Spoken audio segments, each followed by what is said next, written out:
Pois é, pessoal, vamos falar sobre o novo normal, né? Aquelas coisas que a gente parece que agora não vai mudar nunca mais, meu amigo. Realmente, aula em Universidade Federal nunca mais vai ser presencial, pelo visto.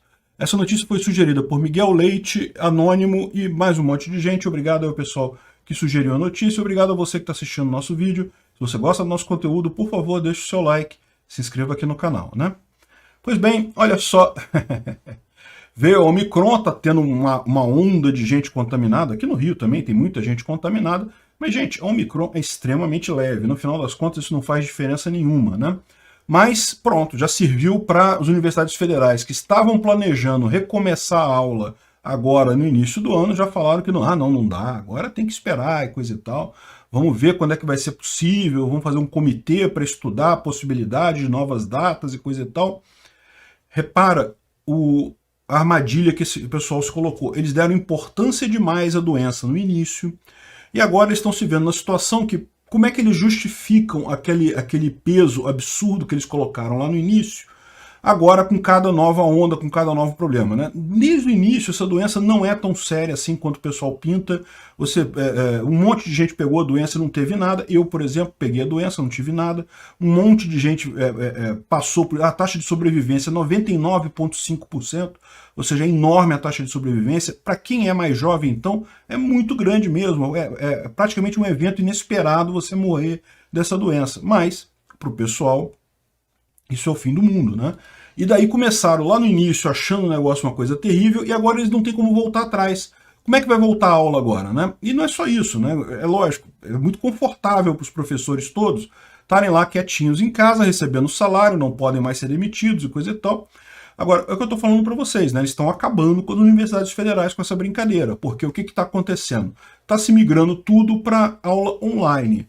Daqui a pouquinho o pessoal percebe que, poxa, aula online, a gente não precisa ter a mesma quantidade de professores nas universidades todas, né?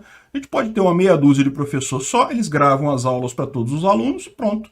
Acabou. Só precisa ter 6 professores bons de cálculo no Brasil e pronto. O resto todo pode demitir ou pode esperar se aposentar, não precisa contratar novo. Por quê, né? Basta isso. Você faz uma equipe ali boa de cálculo, faz uma equipe boa de física, uma equipe boa de cálculo numérico, não sei mais o que, as matérias que você tem na faculdade, pronto, 6 professores de cada, eles gravam as aulas e servem para o Brasil todo. Acabou o problema, não tem mais necessidade de tanto professor assim. É o que eles estão encaminhando a universidade para isso, né?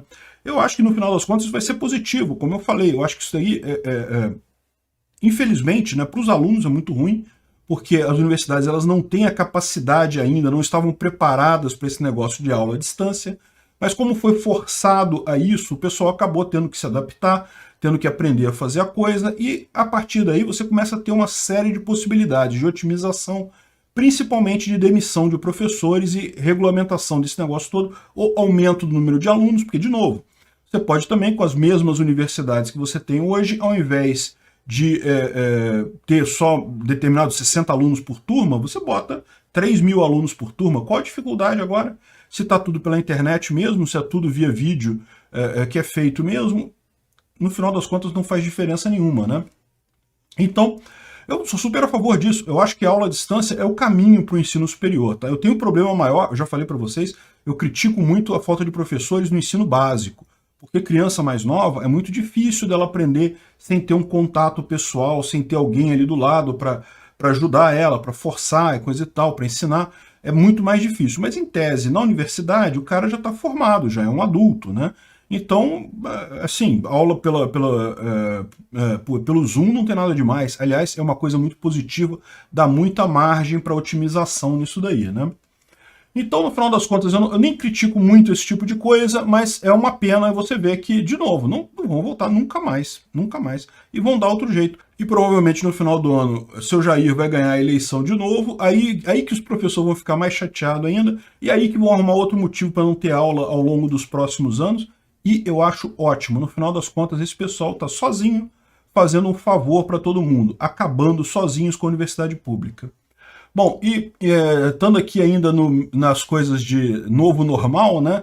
Olha só, o prefeito de Betim falou que vai fechar o comércio de Betim por chuva. Ah, tá chovendo muito, então tem que fechar o comércio. É o que eu falei para vocês, viu? Uma vez que você abriu mão da sua liberdade, você bovinamente aceitou essas ordens absurdas de governadores idiotas e prefeitos retardados.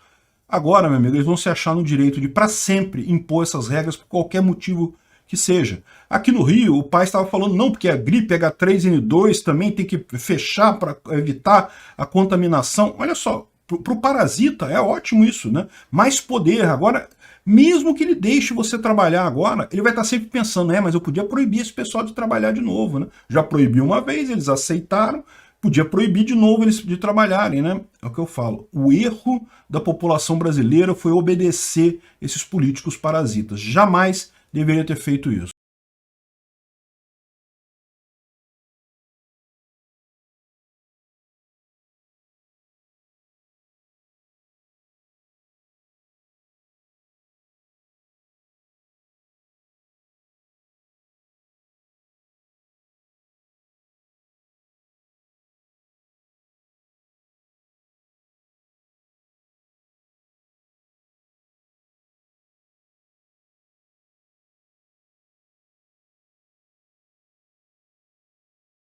Pessoal, vamos falar sobre a USP que inaugurou um laboratório para estudos de fenômenos paranormais. Meu amigo, olha só. Essa notícia foi sugerida pelo camarada Yakov. Obrigado a quem sugeriu a notícia. Obrigado a você que está assistindo o nosso vídeo. Se você gosta do nosso conteúdo, por favor, deixe o seu like e se inscreva aqui no canal, né? Pois é, meu amigo, é esse pessoal aí que fala que você é negacionista, que você não acredita na ciência, que eles são científicos e você não acredita na ciência. A USP, um monte de professor, todo o pessoal lá de alto nível da USP aprovaram um laboratório de estudos paranormais, de fenômenos paranormais, como se isso fosse ciência de verdade, né? Estão falando aqui que foi inaugurado no dia 14 de dezembro e vai estudar a influência de fenômenos considerados impossíveis ou sobrenaturais e coisa e tal, né? Tem aqui a turma toda fazendo isso daqui. Vão botar museu também, olha só, museu da crença e da cultura da paz, que exibirá artefatos ligados a crenças, práticas, experiências religiosas, esotéricas e paranormais. Pois é o que eu falo. Aqui no Brasil a qualidade acadêmica é terrível, o pessoal perde um tempo enorme com um monte de besteira. Eu sei que tem gente que me segue que acredita em fenômenos paranormais e coisa e tal, mas eu já falei para vocês, eu não acredito. Eu sou um cara cético pra cá, eu não acredito nem em religião, mas quanto mais em fenômenos paranormais, né? Então, nesse negócio todo aqui, olha só, estão jogando dinheiro fora. No final das contas é isso. Se a USP fosse uma entidade particular e quisesse estudar isso, é perfeitamente razoável, eu não vejo problema nenhum. A USP, uma entidade particular, ela faz o que ela quiser com o dinheiro dele, está jogando fora o dinheiro dos alunos que estudam lá, é direito dela jogar fora o dinheiro dos alunos que estão estudando lá, porque o dinheiro é dela, ela é uma entidade particular, né? Nessa situação em que é uma entidade, uma universidade pública, uma universidade que recebe dinheiro do governo no final das contas, se mantém com o dinheiro do governo, que em última análise é roubado de mim, de você, de todos nós, você fica nessa palhaçada de estudar fenômenos paranormais. Olha que coisa.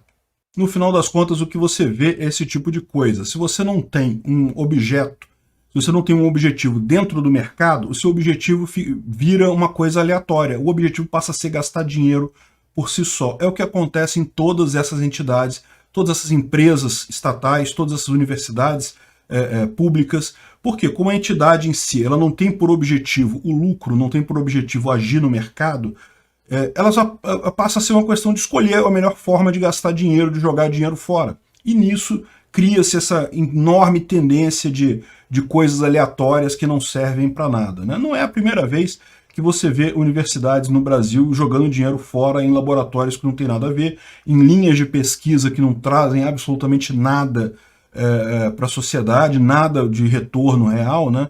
Não vale nem a pena citar aí alguns estudos de teses de mestrado e doutorado que circulam aí pela web, porque realmente chega a ser um negócio triste de ver. Só você procurar que você vai ver aí a quantidade de temas que tem, que são interesses do aluno, interesses talvez do professor, mas nunca seriam interesses da sociedade. Ou seja, então no final das contas está sendo jogado dinheiro fora mesmo. E é daí que eu falo, o objetivo final ser o lucro é uma coisa ruim, porque aí você evita coisas que gastariam muito dinheiro e coisa e tal. Não, não é ruim, porque na verdade você impede essas coisas que gastam dinheiro demais à toa. Você ganha uma eficiência muito maior no mercado. Por quê? Porque uma empresa, para ela ter lucro, ela precisa provar o valor dela para os clientes. Então ela tem que focar naquilo que efetivamente gera valor para todo mundo, né? Ao contrário de ficar nesses devaneios que só acontecem em entidades estatais, né? Um absurdo complexo aqui, não me estranha em nada isso está acontecendo lá na USP, uma pena realmente. É isso daí. Vamos estudar fenômenos paranormais, olha que maravilha. Pessoal, vamos falar sobre a rede social do Trump, que vai inaugurar no dia 21 de fevereiro, hein? Já tem data marcada já, vamos entender esse negócio. Essa notícia foi sugerida por Gabriel Costa, Eve Fry e várias outras pessoas. Obrigado aí a todo mundo que sugeriu a notícia, obrigado a você que está assistindo o nosso vídeo. Se você gosta do nosso conteúdo, por favor, deixe o seu like, se inscreva aqui no canal, né? Pois bem, o Trump já tinha avisado algum tempo atrás que ele faria uma rede social dele, e de fato ele criou a Truth Social. Já tem uma página no ar, mas ainda não dá para ver qual é a aplicação em si. Ele já conseguiu captar uma boa grana no mercado com o lançamento das ações dessa empresa, e sem dúvida alguma existe uma chance grande dessa empresa crescer, né, justamente porque a gente tem um ambiente hoje de redes sociais que ainda são dominados pela esquerda, né?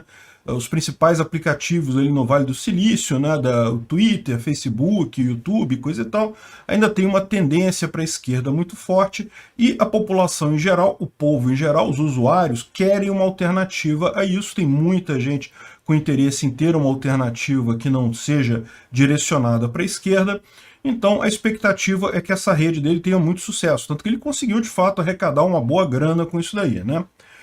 Havia uma série de críticas sobre as pessoas acessando o site, dizendo que era cópia de um outro sistema chamado Mastodon, né, que é uma rede social de código aberto que tem por aí. E o fato é que não dá para saber se realmente era isso, se ele usou o código do Mastodon, porque ele pode usar em tese, não tem nada que impeça, é um código aberto e, por definição, código aberto pode ser usado por outras pessoas, ou se na verdade aquilo ali se tratava apenas de uma definição de conceito, né? Pode ser também, porque, lembra, não foi aberta ainda a rede social do Trump. O pessoal que, fuçando lá no site, acabou achando essa versão do Mastodon instalada lá, então eles foram lá e disseram que é igual, que essa é a rede do Trump. Ninguém sabe ainda, vamos descobrir no dia 21. Parece que a grande questão que eles estão fazendo é a negociação com a App Store e a Google Store, e isso tem se tornado um grande fator de censura também, né? Porque você não ter o seu aplicativo na App Store ou na Google Store limita sobremaneira a capacidade das pessoas de usarem esse aplicativo. Hoje em dia, a maior parte das pessoas usa a internet a partir do celular, né? Computadores, desktops e coisa e tal. Ainda são muito comuns, mas a maior parte das pessoas acaba usando no celular mesmo. Então, se você não tem acesso na App Store ou na Google Store, realmente você pode ficar limitado. E o que está acontecendo? Essas empresas têm tido uma política muito forte de censura. São também da esquerda, também querem evitar qualquer conteúdo que não seja alinhado ao progressismo, à esquerda americana, né? Então estão fazendo essa força toda. Vamos ver o que resulta disso daí. O fato é que Trump é um cara que tem capacidade empresarial, tem dinheiro, então ele pode realmente fazer uma mudança nesse mercado, né? Lembra, isso tudo começou quando o Trump foi banido do Twitter, logo após o protesto lá no Capitólio, no dia 6 de janeiro, né? Então ele foi lá e o Twitter baniu, disse que ele estava usando a conta para incentivar os protestos e coisa e tal.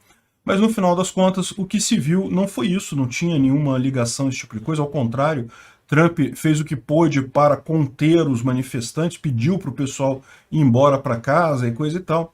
Enfim, essa história a gente já comentou num vídeo recente aqui no canal, não vale a pena trazer isso novamente, né? Outra coisa importante ressaltar é exatamente isso, como existem já algumas alternativas do mercado. Na época que o Twitter expulsou o Trump, havia o Parler. Aliás, o Parler ainda existe, está no ar, está funcionando direitinho. Eu tenho uma conta lá, que é Ancapsu, e tenho uma conta também no Getter, tá? O Getter é outra alternativa, também mais à direita. E agora vamos ter a Truth Social. O fato é, além disso aí, você tem o Gab, tem o Minds, tem um monte de alternativas de rede. A grande questão, eu sempre falo, é essa. Não adianta você ter uma rede social se as pessoas não estão indo para lá. Isso é um problema. Veja, eu tenho certeza que se o Twitter começar a cancelar muita gente, vai ir tanta gente para essas redes alternativas que rapidamente o Twitter perde relevância e essas redes ganham relevância. Então é importante isso daí. Mas o panorama que a gente tem hoje é um monte de alternativas aí que, na verdade, não atendem o principal objetivo da rede social, que é ter pessoas lá, né? Uma forma de você levar muitas pessoas para uma rede social é justamente quando pessoas de peso passam a usar essa rede. Não adianta eu que tenho um canal pequenininho, você que tem um canal pequeno, você que fala um pouquinho mais, não adianta a gente ir se não for o grosso das pessoas, né?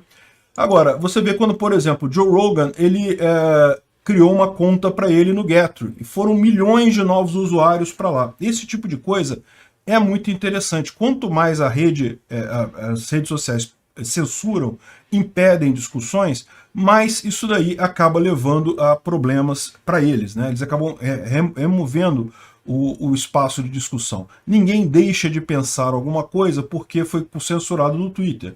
Ao contrário, isso acaba levando as pessoas a estudarem esse negócio mais. O efeito Streisand costuma ser muito pior para essas plataformas do que elas imaginam, né?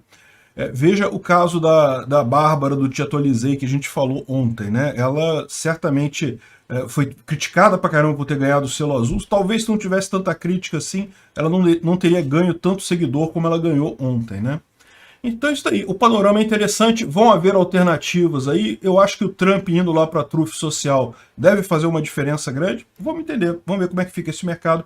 Eu não me preocupo com isso, como eu falo, enquanto está na mão do livre mercado, não tem problema. Essas empresas são ligadas a governo? São ligadas ao governo. Eu acredito, inclusive, que muito dessa censura que eles fazem é pressão de governo, mas a tendência é essa. No mercado, o mercado não perdoa. Essas empresas, se censurarem demais, perdem mercado. E é isso que a gente está vendo acontecer aqui no final das contas. Seu Jair pode ter tomado a decisão correta, hein, na questão de aumento para funcionalismo público. Não vai ter para ninguém. Vamos entender esse assunto. Essa notícia foi sugerida por Adson Joan. Obrigado a quem sugeriu a notícia. Obrigado a você que está assistindo o nosso vídeo. Se você gosta do nosso conteúdo, por favor, deixe o seu like, se inscreva aqui no canal, né? Pois bem, eu avisei já em outro vídeo, lá no início do ano, que esse tinha sido o grande erro do seu Jair, né?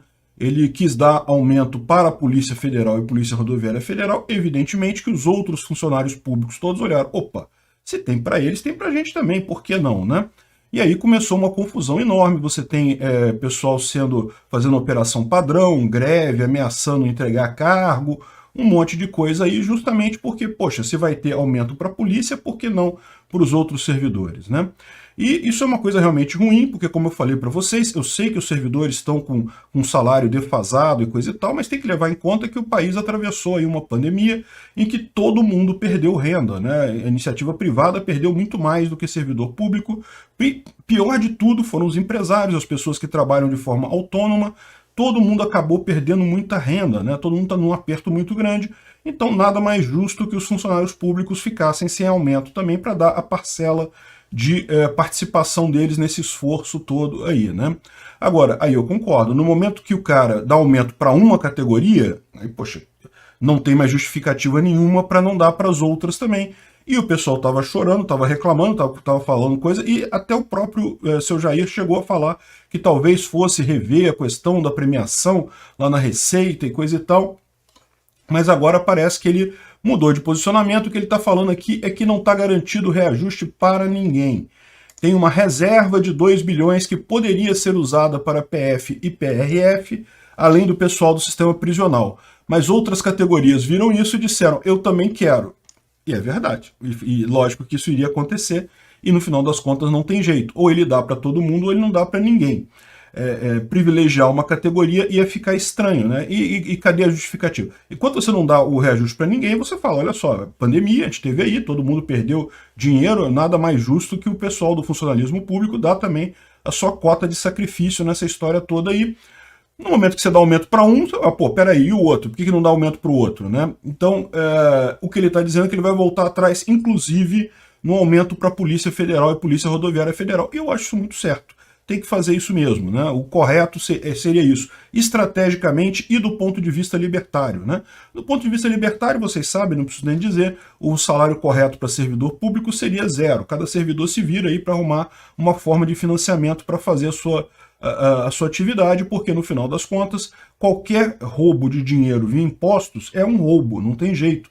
É dinheiro que é tirado de forma involuntária de alguém que trabalhou, que tem aquele dinheiro, né? O princípio libertário básico, o anarcocapitalismo, ele parte de uma ideia muito simples. A ideia simples é: você não pode usar violência contra pessoas pacíficas. O cara trabalhou, ele está com o dinheiro dele ali, ele comprou, vendeu tudo voluntariamente, tudo de forma pacífica, ele não agrediu ninguém, ele está com o dinheiro dele ali. O governo vem lá e fala: não, uma parte desse dinheiro aí eu quero. E se você não me der, eu vou usar violência contra você. Isso está fundamentalmente errado do ponto de vista libertário. Do ponto de vista libertário, o governo pode tentar pedir dinheiro. Não, por favor, sustentem o seu governo, paguem voluntariamente isso aqui. Isso é permitido, você pode fazer, as pessoas podem juntar uma caixinha, fazer uma vaquinha e pagar o governo. Mas não é isso que acontece. Na prática, o governo usa violência contra as pessoas para tirar dinheiro delas. E isso é antiético, isso fere a ética libertária. E por isso que imposto é roubo. O governo está tirando dinheiro das pessoas.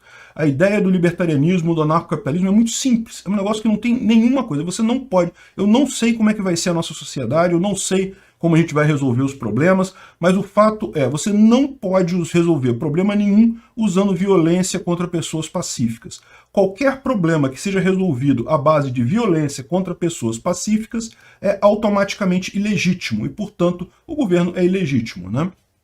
Muita gente até confunde isso. Ah, não, mas você quer derrubar o governo, quer parar? Não, eu não estou nem aí para o governo. Eu só estou dizendo que ele é ilegítimo, ele está errado, ele está roubando o dinheiro das pessoas. Não se pode ter uma solução social que parta do princípio do uso de violência contra pessoas pacíficas. Isso nunca vai resolver problema nenhum no final das contas. Isso é uma violência, né? Então isso daí, né? O seu Jair falou aqui que sabe que está todo mundo com um valor defasado, mas que havia até a proposta do Nhonho de cortar 25% do salário do funcionalismo público e no final das contas decidiram apenas congelar por 1 ano e meio. Na verdade, isso aqui foi uma decisão boa, porque eu tenho certeza que se fizesse corte do salário do funcionalismo, o pessoal ia entrar em massa na justiça e adivinha o que a justiça ia decidir, né? A justiça também é funcionalismo público, também tiveram corte de 25%. Imagina qual será que seria a decisão da justiça nesse caso, né? Enfim, então, no final das contas, é isso daí. Eu acho que não vai ter reajuste para ninguém. Se o seu Jair fizer isso, está fazendo a coisa certa. Pessoal, vamos falar sobre a Dilma, que num vídeo do ano passado reconheceu que o golpe na Venezuela foi dado com as Forças Armadas, com a ajuda do Exército. Vamos entender esse assunto. Essa notícia foi sugerida por Sorveteiro. Obrigado aí a quem sugeriu a notícia. Obrigado a você que está assistindo o nosso vídeo. Se você gosta do nosso conteúdo, por favor, deixe o seu like e se inscreva aqui no canal, né?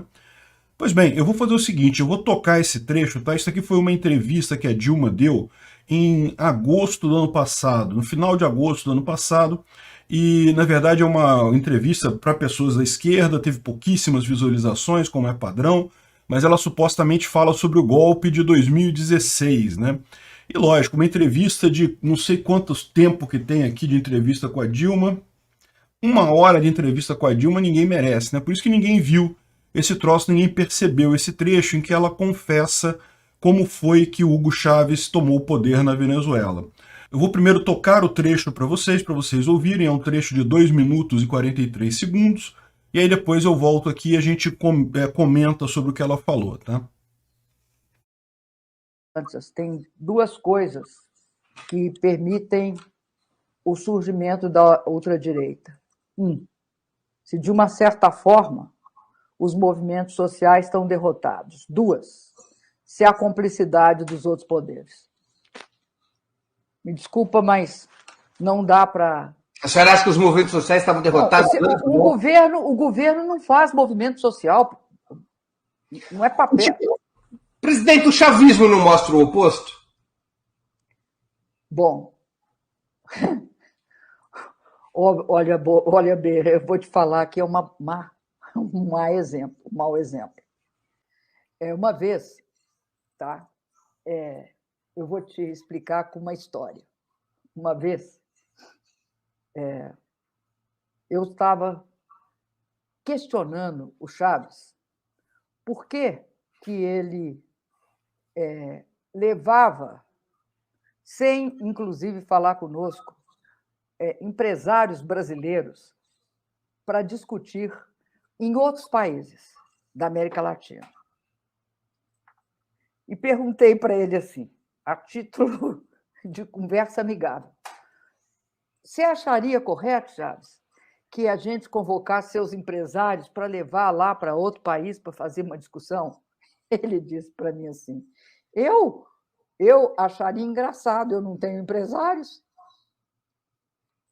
Sim, mas o Com isso chavismo eu quero fez te uma dizer o aposta... seguinte, me desculpa, o Breno, me desculpa, não dá para comparar, a gestão do Brasil com a gestão da Venezuela. Não, é incomparável. eu compreendo o argumento da senhora, mas o chavismo fez uma aposta na mobilização social permanente para derrotar. Não, o chavismo fez uma aposta no Exército. Não só no Exército, presidente. Fundamentalmente. A não ser que a gente seja ingênuo. Fundamentalmente. Mas também na mobilização popular. Depois. Daí decorrente. Também, Aliás, citando Pulantzas, você não tem, onde estiver exército, nunca acredite que as mobilizações paramilitares ocorram sem a cumplicidade dele. Então, né, vocês viram, tava aí o cara da esquerda até incomodado com a resposta da Dilma, ele sentiu, caramba, ela tá saindo do script da esquerda de dizer que são os movimentos sociais que garantem o bolivarianismo, que garantem o Hugo Chávez lá, e ela falou aquilo que todo mundo já sabia, que nós já sabíamos, e coisa e tal, ela apenas confirmou aquilo que a gente já sabia, que é o fato de que foi o exército, foi a cooptação das Forças Armadas lá na Venezuela. O Hugo Chávez, ele era originalmente do exército, ele tinha muitos conhecidos lá no exército, ele cooptou o exército para fazer esse golpe bolivariano por lá, esse golpe comunista lá, né? E não tenha dúvida alguma que o PT caminhou no mesmo sentido aqui no Brasil. Eles também colocaram no topo das Forças Armadas um monte de gente de confiança deles. A questão toda do PT aqui no Brasil é que eles achavam que eles tinham tempo, lembra? O Lula governou 2 vezes, sabia que voltaria com facilidade. A Dilma, eles esperavam ficar 2 vezes a Dilma, depois o Lula voltaria e ficaria mais 2 períodos, mais 2 mandatos. Então, ou seja, no final das contas, eles estavam tranquilos com relação ao tempo, eles não sentiam a pressa. O Hugo Chávez, de forma diferente, não, ele tinha pressa. Ele quis rapidamente cooptar o exército, tirou todo mundo que era contrário a ele, e foi isso que garantiu o poder dele, né? O cara lá, o entrevistador ficou até sem jeito, não, mas os movimentos sociais também ajudaram, né? Também foi importante. Não, o movimento social ele construiu depois. Ela chegou a falar, olha só, não ache que tem qualquer grupo paramilitar lá na Venezuela que não obedeça a ordem do exército. Ou seja, entregou o que acontece. Essas milícias todas que tem lá na Venezuela, que o pessoal chama de coisas independentes, como se fossem independentes, na verdade são independentes para não manchar não manchar o governo, não manchar o Hugo Chávez ou o Maduro agora. Na prática, obedecem a esses. É por isso que é tão fácil o cara ganhar a eleição lá. Esse pessoal vai nos lugares, taca o terror nas cidades pequenas e coisa e tal, e não são punidos. Por quê? Porque o exército está do lado deles, o governo está do lado deles. E daí, no final das contas, mas aí se alguém acusa, não, mas estavam obrigando eleitores a votar e não sei quem. Ah, não, mas não era o governo, não, era uma milícia aí qualquer, uma milícia terrorista, um movimento social e coisa e tal. Ou seja, ela explicou muito bem qual é o padrão disso daí, e repara como era o padrão que o PT vinha trazendo no Brasil. Eles estavam cooptando as Forças Armadas, eles têm as milícias aqui também associadas, tem o MST, tem o MTST, tem uma série de milícias aí por aí. No final das contas, eles conseguiriam fazer isso de forma muito tranquila, porque eles tendo o controle das Forças Armadas, o resto é ridículo, né? A questão da piadinha dos empresários da Venezuela não tem empresários chega a ser engraçado, porque não tem por culpa do próprio Chávez, né? O Chávez usurpou todo mundo lá, tirou a propriedade de todo mundo lá, e não tenha dúvida nenhuma que em algum momento aqui no Brasil o PT faria isso também, né? Então esse daí não tem grandes novidades nesse vídeo não, tá? O impressionante é justamente ver a Dilma admitindo isso, foi isso mesmo. Movimento social, porra nenhuma, o negócio é violência. Pessoal, vamos falar dos problemas da Argentina com o FMI, hein? Eles estão com dificuldade de fechar um acordo com o FMI que pode piorar muito a situação por lá, né? Essa notícia foi sugerida por Bernardo Santos, Seu Madruga e mais um monte de gente. Obrigado aí ao pessoal que sugeriu a notícia. Obrigado a você que está assistindo o nosso vídeo. Se você gosta do nosso conteúdo, por favor, deixe o seu like, se inscreva aqui no canal, né? Pois bem, o FMI e a Argentina estão em negociação para renegociar a dívida externa da Argentina com o FMI especificamente, né? Tem uma parcela dessa dívida, a Argentina deixou de pagar o FMI lá atrás, em 2018, o FMI fez um acordo de suspensão do pagamento por um período, mas agora tem que retornar o pagamento e a Argentina não tem dinheiro para pagar, a verdade é essa, eles estão querendo um jeito de retomar esse pagamento da dívida com facilidades, né? Como é que funciona esse negócio do FMI? O FMI é um banco internacional cuja a ideia é justamente ajudar países que estão em dificuldade financeira, né? E ele faz isso como? Ele faz isso emprestando dinheiro a juros subsidiados. É barato pegar empréstimo com o FMI, né? Por isso que é uma coisa positiva, no final das contas, o Brasil durante muito tempo usou o FMI para conseguir conter a inflação e coisa e tal, na época do Fernando Henrique, até o início do governo Inácio, que ele preferiu tirar dinheiro do mercado pagando juros altos para pagar a dívida com o FMI, que era de juros baixos. Então, assim, uma besteira isso, fez isso por pura ideologia, eu vou explicar por que mais adiante aqui, não tinha lógica nenhuma, acabou afundando o Brasil em dívida muito maior, com uma taxa de juros muito mais altas, quando poderia ter continuado com um acordo com o FMI feito lá pelo Fernando Henrique Cardoso, né? Bom, e qual que é o problema, né? O que o FMI exige em contrapartida a essas taxas mais baixas, né? Não é dinheiro de graça, lógico.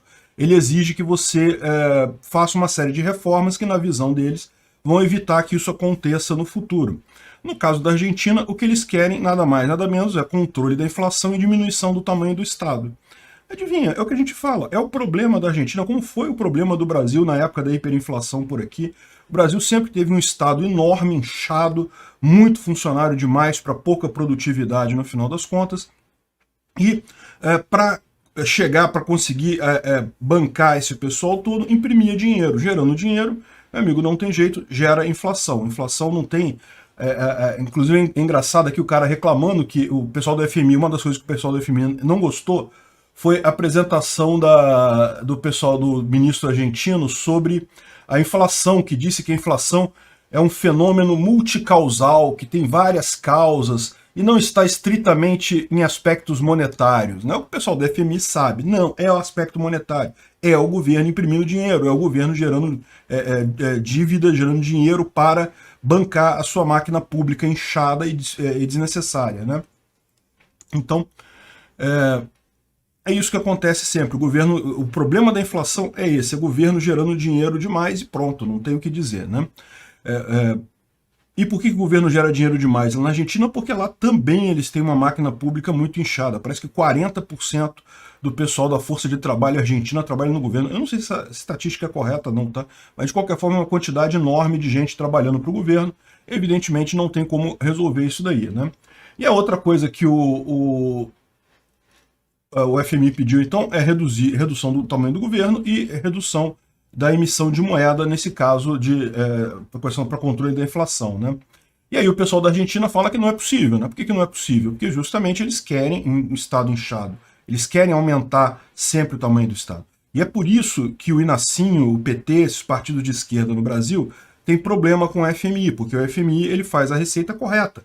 A receita é diminuição do Estado, diminuição dos gastos do Estado, para você conseguir gerir a máquina pública sem ter que imprimir dinheiro e causar inflação, né?